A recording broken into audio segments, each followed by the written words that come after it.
one side. All the first two sessions, he wasn't Game. right, and he went out and he's a bit more comfortable. It's always about getting comfortable out there, and sometimes it's just the shots you're left. Sometimes you can have ones you like and easy ones, and other times you have half difficult shots, miss those, and then it just turns round a bit, you know. You've seen him at the mid-session interval. What did you say to him? Not a lot. He's very comfortable. He feels very comfortable out there playing. He's not too calm and he's not too excited. He's in a good place out there, so there's not much to say really, apart from to carry on and do the same things all the time. Because at the moment, when he goes out there, it seems to me that when he gets a chance, he's going to make breaks. And what do you say to those people who woke up this morning and said this is all about Ronnie O'Sullivan, this is his final? Well, it is his final, but it's also Barry Hawkins' final, very much so. And I'm sure Ronnie doesn't think that. He's got respect for Barry. And Barry, in the last few matches, hasn't started well, gone behind all the time. But I say, like, stay in the long grass like he did in the first two rounds, and then pounce on him at the end, because that's what he done against Selby and Ding, and against Ricky Walden. So, I mean, he's holding on there. Ronnie's playing very well, but there's two players out there, and if Ronnie does underestimate it, he may pay for that. Terry Griffiths, the Miracle Man. Thank you very much. Yes, wise words indeed from Terry Griffiths, 1979, of course, world champion here. A wise Al, Willie, man, you played many, many times, but coaching Barry Hawkins now, of course, and all the players down in the Southwest Snooker Academy. There's no doubt he's certainly helped this man in his game over the last 18 months or so.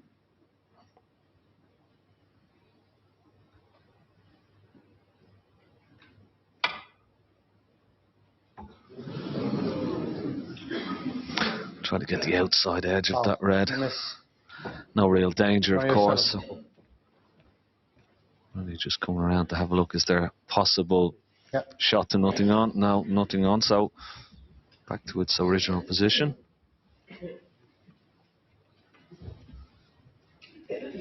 What's that mean?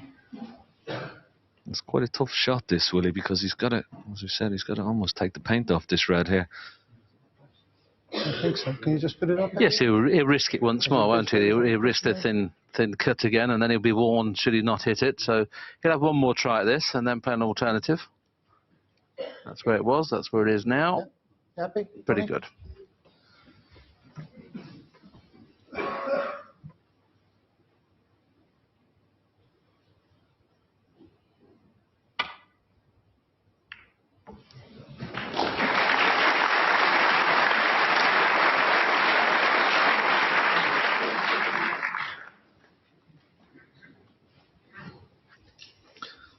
Ronnie just having a look.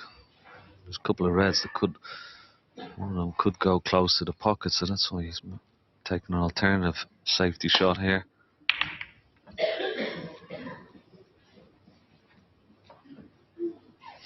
That's an excellent return. And that's one of the great things about Ronnie O'Sullivan's safety game. Purposely wanted to keep the cue ball down behind the green on the right hand side of the table. Because of the red that's close to the right hand side cushion, it's a little bit more difficult to get it back to safety here. If you leave the cue ball down the left hand side of the table, there's a straight path back, but this makes it a little bit more awkward. It's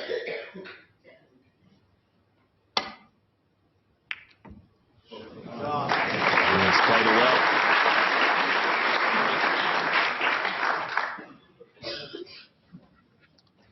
Yes, the red that's behind the black is in the way to play the thin cut into the corner. He'd play it if it wasn't. So he's only playing a safety shot here. It's a perfect angle if that red wasn't there, just to pot it and go around the back of the black, but he can't play it, so he may just have to play what Barry did on his previous shot, a very thin one. This is bringing the black into play, so whoever pots the next red, you'd say would get a sizable lead in this frame where the balls are now.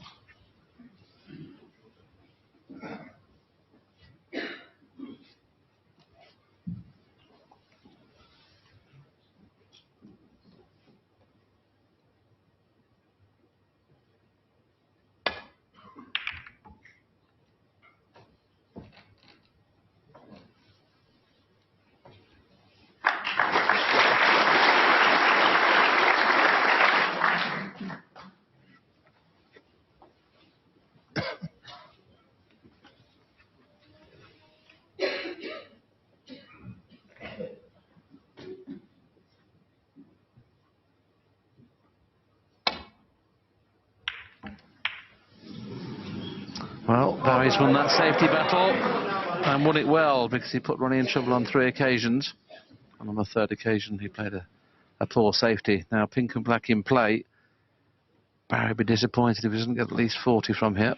Whether he goes on to make a frame winning break, we'll know in about 7 or 8 minutes.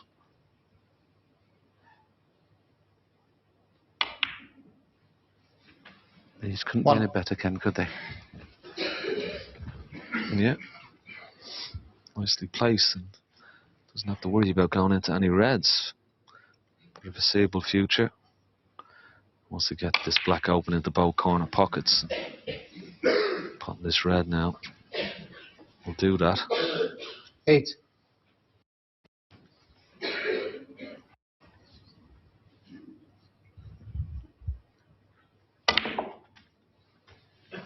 9. Yeah, I think if he can put the black, just disturb that red that I have a little circle around, because if he nudges into that red, he's got the red just to the left of that is open back into the corner pocket. He can just play a little stun shot into that red if he feels it's the right shot. Well, didn't go for on that occasion, and that may tell us that that red may be a little bit awkward, the one just to the left of it, but this one on the pink 16. certainly pots.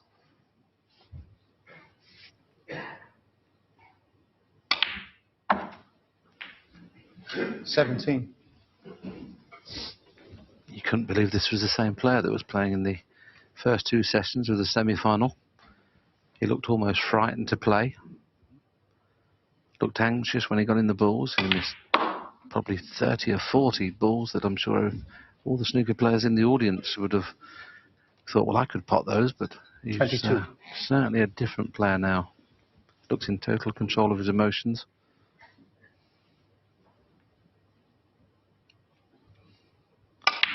And make no mistake, the way Ronnie's played, he knows he's going to have it all to do. But let's not forget, Ronnie was a pro player 2 years ago, and he wasn't winning every tournament. We know he's the best player when he's playing well, but like every player, he's vulnerable. He's beatable. But whether it'll be in this match or not, we'll know by tomorrow evening. Yeah, I suppose what Barry has to do is just worry about himself and his own game, not really worry about who's in the other chair.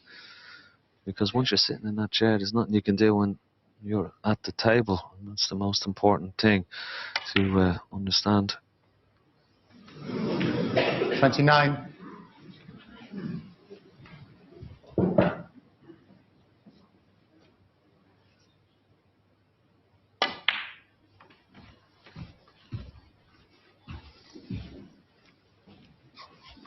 The one thing he does very well, he takes what's on, always looking, mops up the easy ones, gathers up a good lead.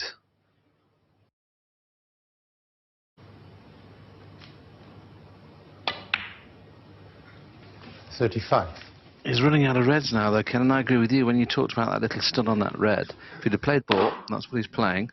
So getting rid of this one now opens another red into the corner, so that's a pretty good shot. 40.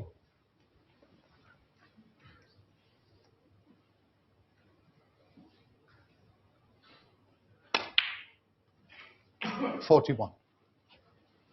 I'm sure that red, just to the left of the black that's in the little pyramid, goes into this bottom left-hand corner pocket. He's a nice cannon on these reds here. That looks perfect.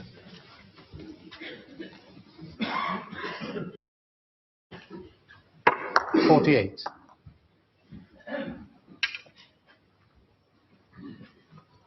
Just wondering whether when he runs he missed the kiss on the red that's on the cushion. That's what he needs to miss. He may be screwing it in, so he's going across the face of the black, which could put the cue ball near the pink, which make things awkward. He's played it nicely. Didn't want to be hampered by the pink. 49. Just needed to get hold of that cue ball enough to just slide it past the pink there to save him queuing over the pink. This now an excellent chance to level the match for the first time since the 4th frame. 56. There you see, 52 ahead. We're still going to need a few more reds and colours yet, but the way the balls are positioned, you have to say he's going to win the frame 57. here. And this is extremely impressive stuff from Barry Hawkins. Looks very composed, got a nice pace around the table. Controlling the cue ball very well. 63. I think he's actually playing better now than when he beat Ding and Mark Selby, Ken, isn't he? Well, there's no doubt, you know, beating the world #1 Mark Selby and then of course beating Ding would have 64. given him great confidence. And I think maybe the occasion of the semi-final, playing Ricky Wall and knowing what was at stake, getting into the final, playing Ronnie O'Sullivan, there was a lot of pressure on both players, and there's no doubt it got to them a little bit, but once they settled down into that match, he 69. played his best snooker. He's continuing on with that now. Got to be a little careful here. He still needs the red. Yes, I just wondered if he might sneak himself there, but played it nicely. Just have to drift by those 2 reds, and he's got an angle on the black to get onto the one just below the pink. In the same pocket, just screw through the gap.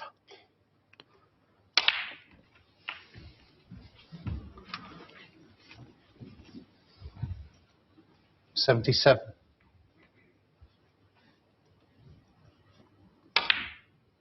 78.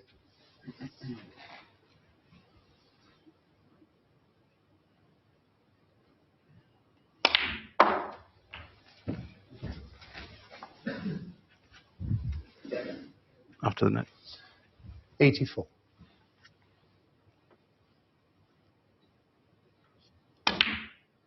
85. Well, people were talking about the fact that Ronnie O'Sullivan could outscore Barry, the fact that he's been playing so well, but this next little caption we're going to show you after this black just shows you how well he's competing with Ronnie, not only on the frame scores, but there he is, he's only 1 point behind, so he's scoring exactly 92. the same strength as Ronnie, and Ronnie's had 2 centuries.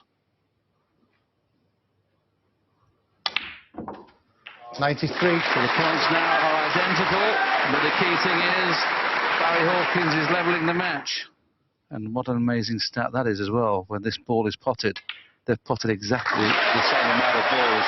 What a fantastic break. It's 5th century of the tournament. 100. And it's a milestone really, because it's the 50th century of the tournament as well. 101.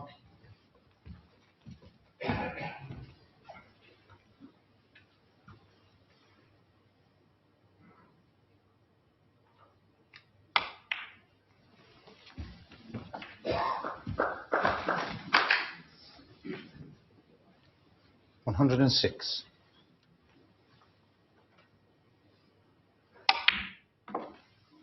108.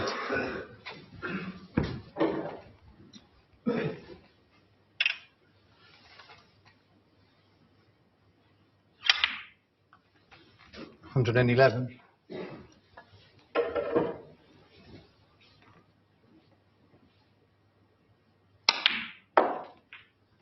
115.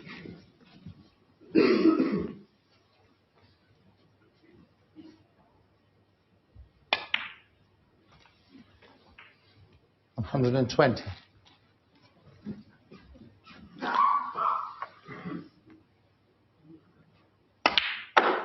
126. I'll wait for the noise when this black goes in. Excellent break of 135 from Barry Hawkins. He levels the match. It's now 7 frames each.